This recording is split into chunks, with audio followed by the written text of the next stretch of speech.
Bismillahirrahmanirrahim. Assalamualaikum warahmatullahi wabarakatuh. Alhamdulillahi rabbil alamin. Huwa alladhi arsala rasulahu bil huda wa dinil haqqi liyudhhirahu 'ala ad-dini kullihi wa kafa billahi shahida. Asyhadu an la ilaha illallah wa asyhadu anna Muhammadan 'abduhu wa rasuluh.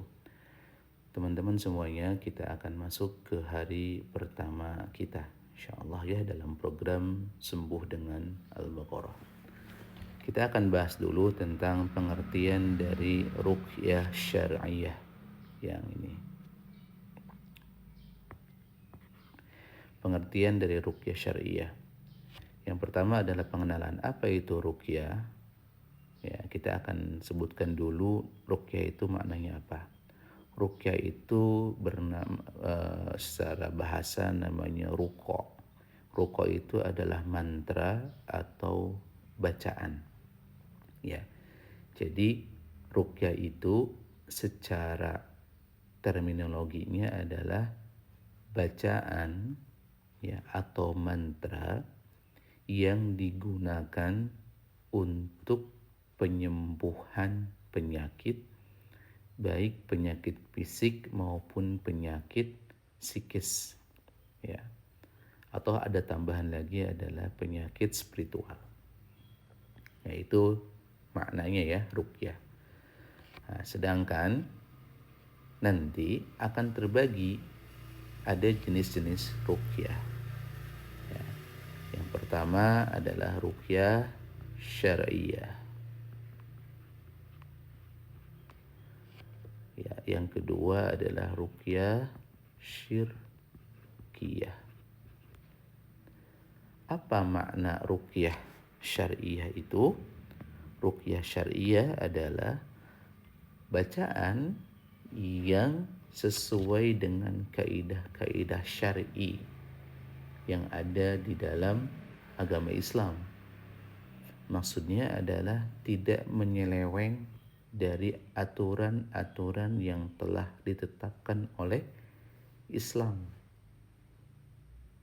Sedangkan jenis ruqyah yang syirkiyah yaitu ruqyah yang syirik.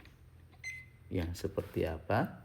Ruqyah yang di dalamnya itu menyeleweng atau keluar dari aturan-aturan yang telah Islam tetapkan, atau bisa juga dengan mencampur adukan.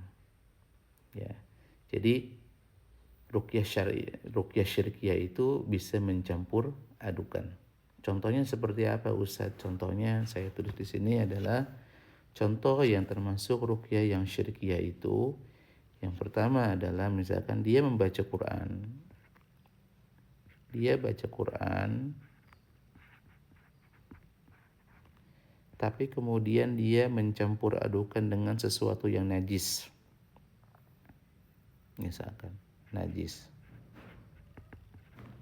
Contoh, dia harus baca Al-Quran di depan darah haid, misalkan darah haid, atau dia pakai jimat, padahal yang dibaca Al-Quran. Kemudian dia pakai semacam mantra yang tidak jelas maknanya, ya, mantranya yang tidak jelas, kita nggak ngerti. Ada lagi yang sampai disuruh telanjang ketika baca, atau ada lagi yang kita harus puasa-puasa yang tidak diperkenankan dan yang lain-lain. Itu adalah ruqyah syirkiyah. Hukumnya gimana? Adalah haram. Orang yang melakukan ruqyah ini syirkiyah adalah haram. Sedangkan orang yang melakukan ruqyah syar'iyah itu adalah sangat dianjurkan. Ya, itu ya. Kemudian metode ruqyahnya macam-macam ya. Metode ruqyah itu ada metode ruqyah dengan cara bacaan saja, ada yang metode ruqyah dengan cara diusapkan tangannya, ada yang metode ruqyah dengan cara dimandikan, dibantu dengan daun bidara atau dengan habatus sauda dan obat herbal yang lainnya. Banyak. Nanti kita insyaallah akan bahas. Nah, itu adalah tentang ruqyah syar'iyah. Ya, sedangkan yang kedua adalah